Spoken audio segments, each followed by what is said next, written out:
You can now get a 30-day trial to experience The Athletic for free. Visit the link in the description below to try it now.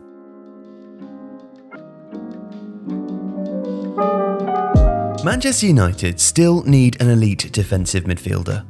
While the club have done brilliantly to secure the services of Jadon Sancho, creativity and pace have been less of an issue for the club than central security. The Fred double pivot offers reasonable ball progression and defensive effort, but if United really want to challenge for the title, they need more in this region of the pitch. Wilfred Ndidi remains the gold standard as a Premier League destroyer, but Leicester are no longer the selling club of old. They are recruiting smartly under Brendan Rodgers and are a legitimate challenger for Champions League places, so any bid for Ndidi would have to be astronomical. He is still the smartest pick though. Another previous sensible transfer suggestion, Tuncoup Miners, who may be Atalanta bound, remains a strong prospect for a positionally brilliant progressive deep passer, while Ibrahim Sangare has excelled in his first season at PSV as a dynamic screening player who can also get the ball forwards. United are also strongly rumoured to be looking at Eduardo Camavinga. He's a stellar prospect, but would not ideally be suited to what United need unless they also bring in someone alongside him. Camavinga excels at the side of a midfield three, and while he is a great tackler, using him solely as a defensive pivot restricts his ball-carrying ability. He too would need an anchor alongside him at United, just as Rennes have deployed Steven Nzonzi.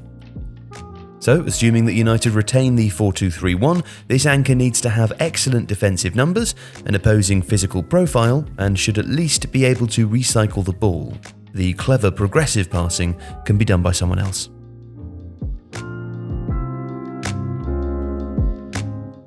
Wilmar Barrios has been one of Colombia's most important players since his debut in 2017. But despite consistently high levels of performance, he seems to have been overlooked by Europe's top leagues. And this is odd. The 27-year-old Zenit player has a wiry strength, good pace, and excels as a midfield destroyer. He's a defensive machine. According to Wyscout, he makes 13.4 successful defensive actions per 90. For context, Ndidi shows up with 12.2 per 90. Barrios wins 66% of his defensive duels. Only Hertha's Santiago Ascasiba completes a comparable number with a higher percentage of success in Europe's top 5 leagues. He tackles, intercepts, and uses his body well to shield the ball once he's won it, affording his side good opportunities in transition. He's actually a decent carrier of the ball too, and will often look to turn a loose ball recovery into a chance by bringing the ball forwards at pace. This dribbling ability and control, although not often on show, also means that he can retain possession in tight areas too, making him a useful option in the congested midfields of the Premier League. Now, he's mostly conservative with his passing, moving the ball to more creative players, but he can sit in the pocket and spray long passes out to the left-hand side, which he does to good effect for Colombia. He could be better in the air, but United have an aggressive, aerially dominant centre-back in Harry Maguire who can push forwards to help in this area if required. Barrios is also a winner.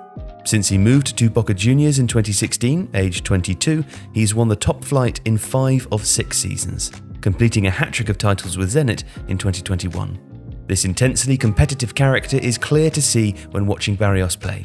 He wants to win every ball, cover the pitch, and United would benefit from this as much as from his indisputable defensive prowess.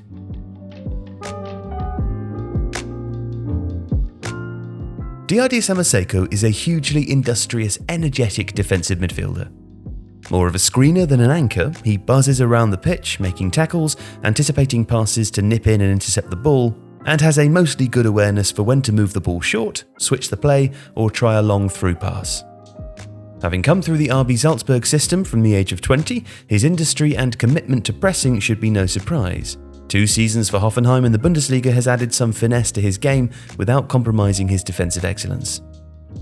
Hoffenheim use a variety of systems, but Samassekou and Florian Grillitsch operate both as defensive midfielders and ball progressors, swapping roles within games as the situation requires. Samasekou's passing can be a little awry, but he's clearly encouraged to hit lower percentage balls for Hoffenheim's attackers to chase, and at 5'9", he could suffer in the air against bigger midfielders.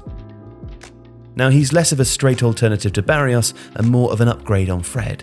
He does have attacking instincts in transition, and although this might compromise the midfield solidity that United should be after, it could be a more natural fit as well.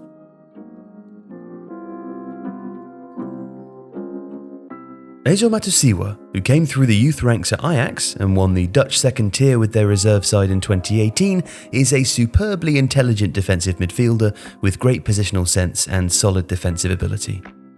According to Y-Scout, he makes 12.7 successful defensive actions per 90 and over 9 interceptions a game adjusted for opposition possession. He's a great reader of the opposition, smartly adjusting his position to keep his team's defensive structure intact, and also drops in well to assist build-up. Groningen mostly use a 4-2-3-1 or a 4-3-3, with Matusiwa the deepest player. He's a tenacious ball winner when it's there to be won, while in attack he is aware of when to launch longer passes or circulate the ball having won it back. Physically he's robust, although at 5'8" he's not aerially dominant. This is compensated for by his reading of the game though, as he can push up when required to close players down or drop off to defend space if that's the better option. He tends not to lunge into tackles either, shepherding players away from the danger area and allowing his team to regroup. He is more of a gamble than the other two, less exposed to the rigours of international football than Barrios and without top-flight experience like Samassekou. But at 23 he could develop further. He's won youth caps for the Netherlands though, and not looked out of place in a fiercely competitive squad. If you like this video, please consider subscribing to the channel.